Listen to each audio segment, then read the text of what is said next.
বর্তমানে বিশ্বের সবচেয়ে ভয়ঙ্কর ড্রাগ বা মাদক হলো স্কোপোলামিন, যা ডেভিলস ব্রিথ বা শয়তানের নিঃশ্বাস নামে অধিক পরিচিত।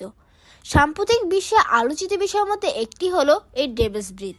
ডেভিলস ব্রিথ কি? ডেভিলস ব্রিথের ক্ষতিকর যে সাবস্টেন্স সেটার নাম বুরানডাঙ্গা। তবে স্কোপোলামিন নামে এই সাবস্টেন্সের উপস্থিতি চিকিৎসা বিজ্ঞানে আগে থেকে পরিচিত।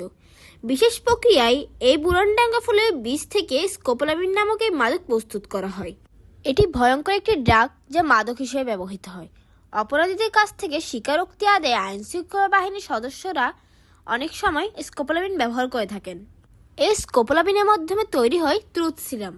ইদানিং দেখা যাচ্ছে চট্টগ্রাম সহ দেশের বিভিন্ন জায়গায় সংঘবদ্ধ অপরাধী চক্র ডেভিলস ব্রিথ ব্যবহার করে মানুষের সর্বস্ব হাতিয়ে নিচ্ছে। প্রায় সময় দেখা যায় অপরাধী চক্রের সদস্যরা রাস্তাঘাটে কোনো মানুষকে টার্গেট করে তাদের ভিজিটিং কার্ড দেখিয়ে ঠিকানা পরে দিতে বলে, কিংবা প্রেসক্রিপশন দেখিয়ে জিজ্ঞেস করে কি লেখা আছে এতে। এরপর ভিকটিম যখন কাগজটি মুখের কাছে নেই তখন লোকটি কাগজে টোকা দেয়। এই সময় ভিকটিম নিজে মস্তিষ্কের নিয়ন্ত্রণ হারিয়ে ফেলে, তার মস্তিষ্কের নিয়ন্ত্রণ চলে যায় অন্য ব্যক্তির কাছে। সেই অবস্থায় লোকটি যাই বলে ভিকটিম তাই করে। এই সময় অপরাধীরা ভিকটিমের কাছ থেকে মোবাইল ফোন, টাকা পয়সা সহ মূল্যবান জিনিসপত্র হাতিয়ে নেয়। সব ঘটনা ঘটে যাওয়ার পর ভিকটিমের কিছুই মনে থাকে না। স্কোপোলামিনের প্রভাব 8 ঘন্টার মতো থাকে।